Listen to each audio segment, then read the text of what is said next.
Turabasuhuje bene data mu izina ry'Umwami wacu Yesu Kristo.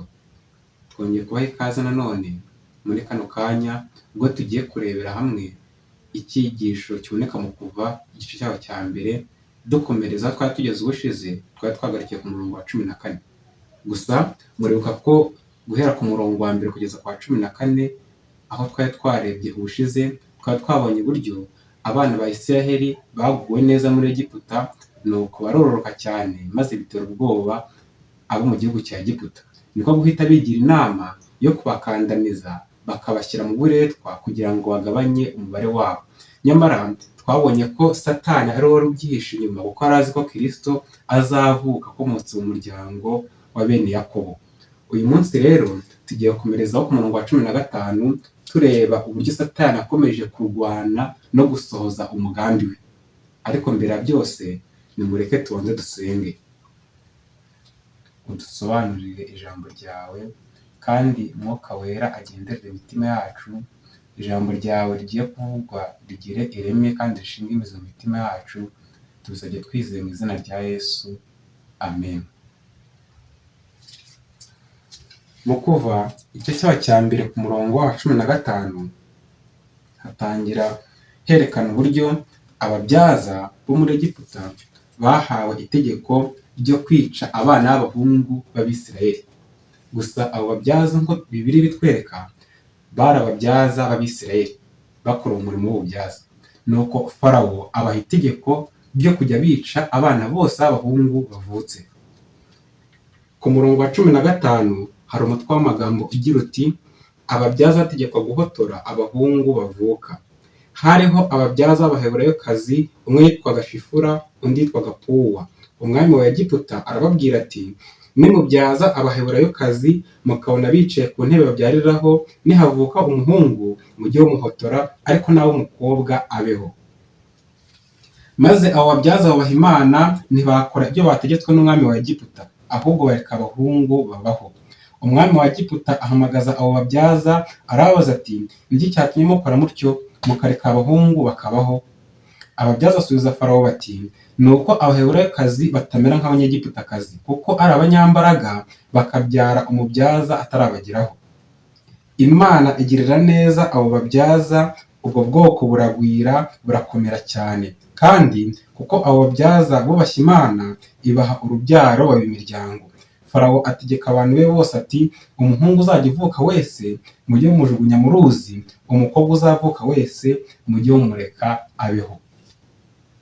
Hano nk'uko twari tumaze kubibona, bari ababyaza bari Abisirayelikazi, ni ukuvuga bari Abaheburayokazi.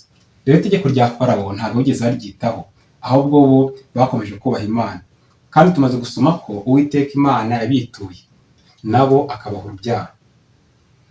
Mu gitabo cyitwa Ihame ry'Itorero volume ya 9 paje y'176 havuga iby'uwo murimo w'ububyaza. Mu mavuriro yacu hagomba kubamo abagabo n'abagore b'abanyabwenge bashobora kwigisha mu buryo Kristo akoreshaga mu murimo we.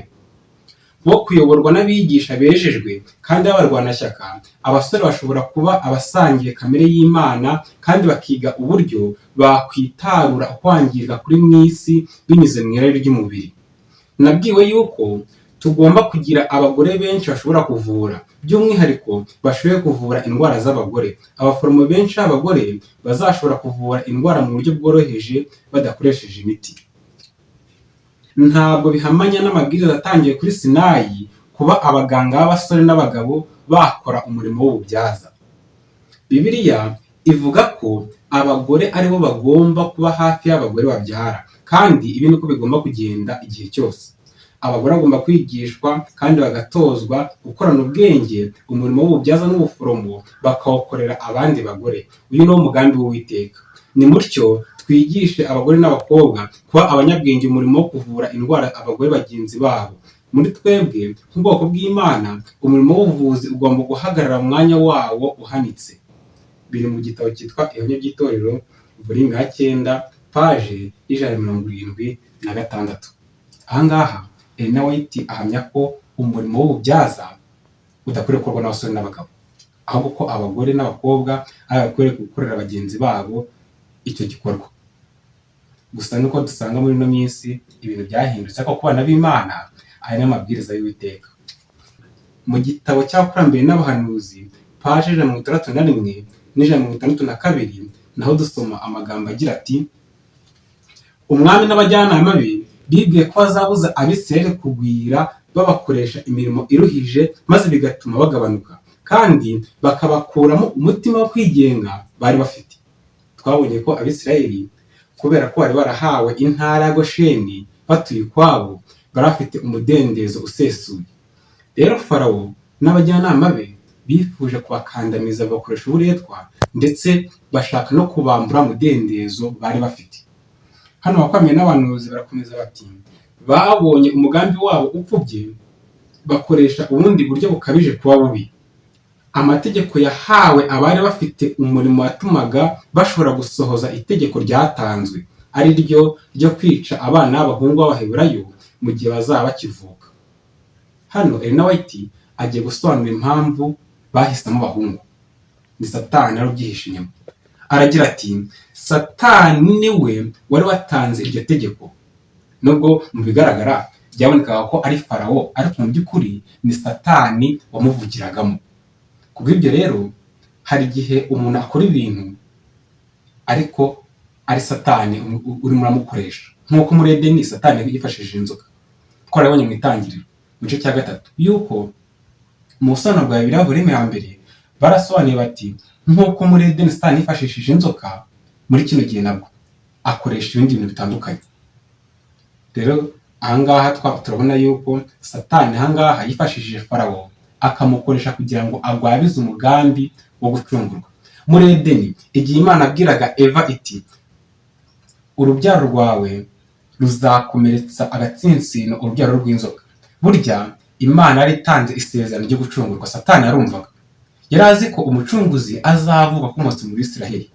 Nuko icyo gihe atanga itegeko amwinjije umwami wa Egiputa yuko abana b'abahungu bose agomba kwicwa. Kwicwa kwabo rero kwari kugira ngo agwabize ugucungurwa kwabo. Nyamara Uwiteka Imana akoresheje ubundi buryo. Hano tumaze gusoma iyi nteruro igira iti: Satani niwe wari watanze iryo tegeko. Barakomeza bati: yari azi ko umucunguzi azavuka mu Bisirayeli, maze mu koshya umwami ngo yice abana babo, yibwiraga ko azakoma mu nkokora umugambi w'Imana. Ariko abo bagore bubahaga Imana ntibatinyuka gukora ubugizi bwa nabi bari bategetswe gukora. Uwiteka yemeye icyemezo cyabo maze arabahira. Umwami arakajwe n'uko umugambi we waburiyemo, atanga iryo tegeko ry'ikubagahu kandi rigomba gukurikizwa hose. Noneho Farawo ntabwo iryo tegeko ari habyaza gusa, yahise ategeka n'Abanyegiputa bose ati: mwese mujye mucungira hafi Umuheburayo uzajya ubyara akabyara umwana w'umuhungu ajugunywe mu ruzi rwa Nili, naho umukobwa mumureke abeho. Igihugu cyose cyabwiwe guhiga no kwica abatazakora ibyo yategetse. Farawo ategeka abantu be bose ati: umuhungu uzajya uvuka wese mujye mumujugunya mu ruzi, kandi umukobwa uzajya uvuka wese mujye mumureka abeho.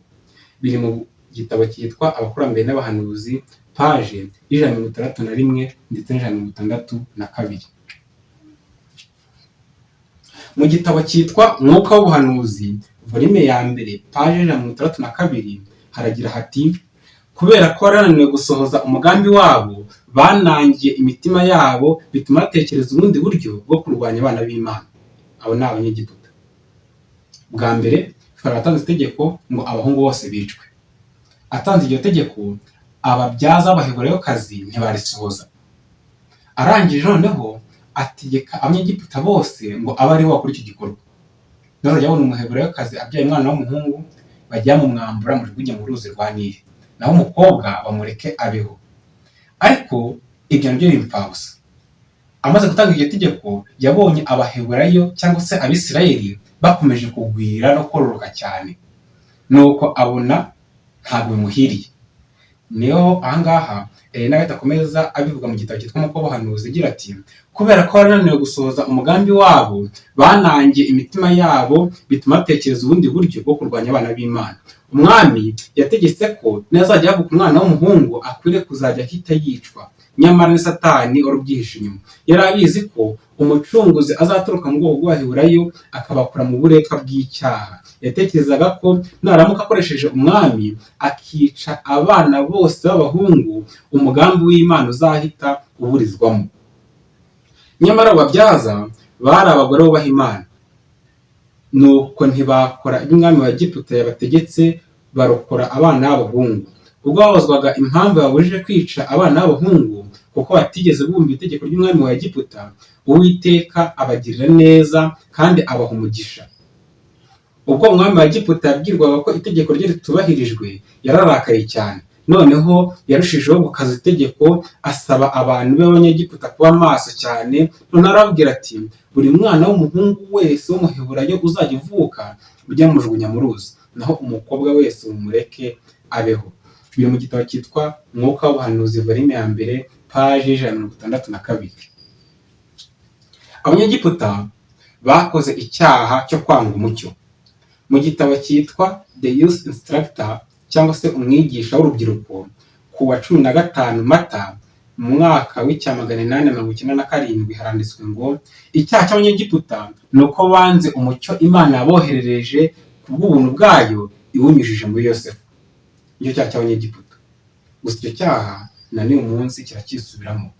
Imana itwoherereza umucyo iwunyujije mu bagaragu bayo, iwunyujije mu byanditswe byera, iwunyujije mu mwuka w'ubuhanuzi, iwunyujije mu buryo bwinshi bushoboka. Ariko usanga kenshi natwe dukora icyaha cy'Abanyegiputa tukanga kwemera umucyo. Kwanga umucyo rero nicyo cyaha kizaturimbuza. Ariko turasaba Imana ngo itubashishe kwemera umucyo no kuwugenderamo nk'uko muri Yakobo handitswe, atari gupfa kumva gusa, ahubwo tukagendera n'ibyo tumaze kumva. Imana idushoboze mu izina rya Yesu, amen. Dusoreje ahangaha igice cya mbere, aho twarimo tureba uburyo Satani yagize umugambi wo kugabanya ubwoko bw'Imana, ndetse byaba na ngombwa akabakuraho burundu kugira ngo azimize cyangwa se arogoye umugambi w'Imana wo gucungurwa kw'inyokomuntu, atari Abisirayeli gusa ahubwo ari isi yose muri rusange. Dusoreje hamwe igice cyaho cya mbere. Ubutaha tuzakomeza no kuva igice cyaho cya kabiri turebera hamwe ibyo kuvuka kwa Mose. Nimutyo dusenga Imana. Data rya Yesu, amen.